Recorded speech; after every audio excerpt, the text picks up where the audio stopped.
In this lecture, we will discuss about one-to-one, one-to-many, many-to-many relationship. And this is a very important question in case of you are attending data analytics interviews or wherever you go. In case of Excel also, in case of Power BI, this is a vital role if you want to do data modeling. Once you do the data modeling, you have to go for DAX also.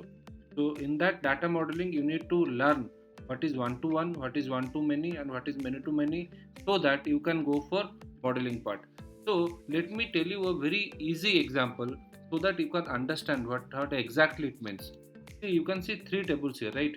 Table number one, this is table number two, this is table number three. Let me talk about it. From table number one, suppose this is table number one, okay, and this one is table number two.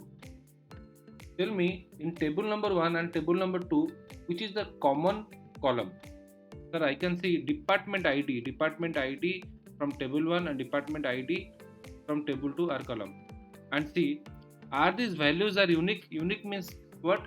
The values should not repeat. 10, 25, 21. See, it is repeating. If it is repeating, this is not unique. Not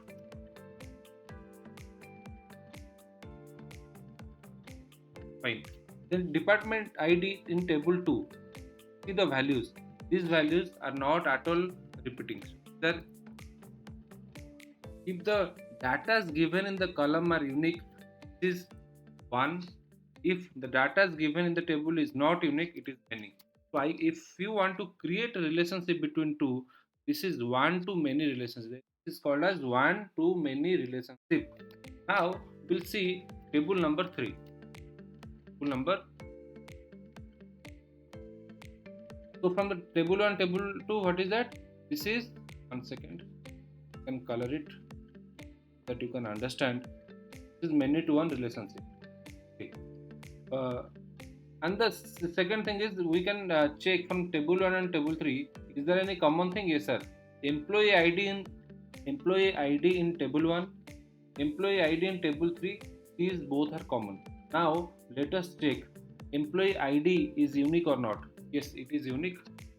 It is unique. Fine. Can we check here? Is this unique or not? Yes, this is also a unique relationship. This is unique.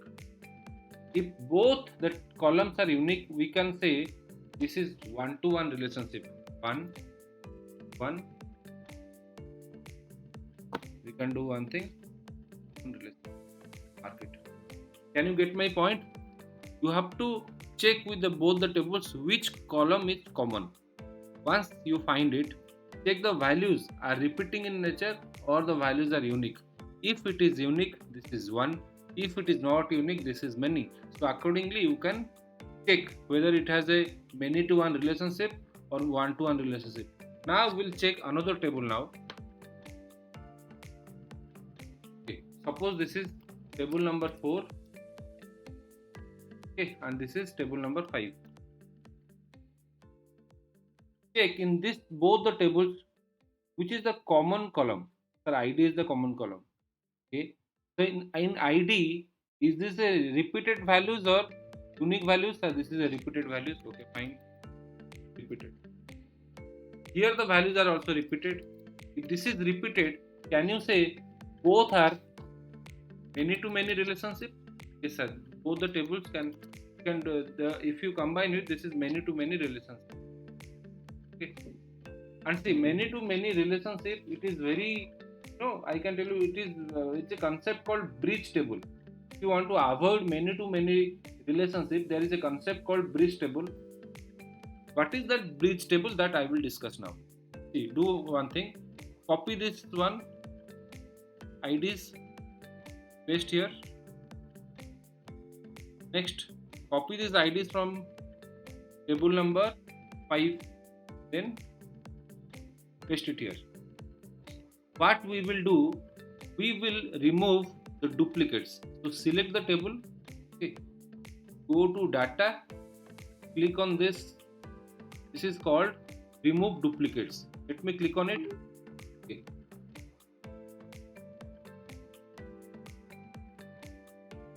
Select it and click on it. Remove duplicates. Click one. The duplicates have been removed. And this new table is called as bridge. You know what? Suppose this is a road and this is another road. Suppose table number 4 is a road, table number 5 is a road, and there is a space in between. How to go from table 4 to table 5? We need a bridge. I'm just trying to tell you what exactly bridge table. So now if I do one thing, what I will do, see, from this side, this is a repeated and this is unique, right? This is unique because all the values in this column are unique. So I can, if you want, this is table number 4 and 5. Let me try and let me write here. This is table number 6. Let us find the relationship between table number 4 and table number 6. This is many and this is unique. I can say this is many to one relationship. Yes, sir. Now let me check with table number 5 with table number 6. In table number 5, these values are repeated. In table number 6, these values are unique. I can say this is many to one relationship. So this is how many to many relationship can be avoided by introducing a table called as bridge table. I hope you understand what I try to convince you people. Please go and subscribe the channel and share with all your friends. Thank you.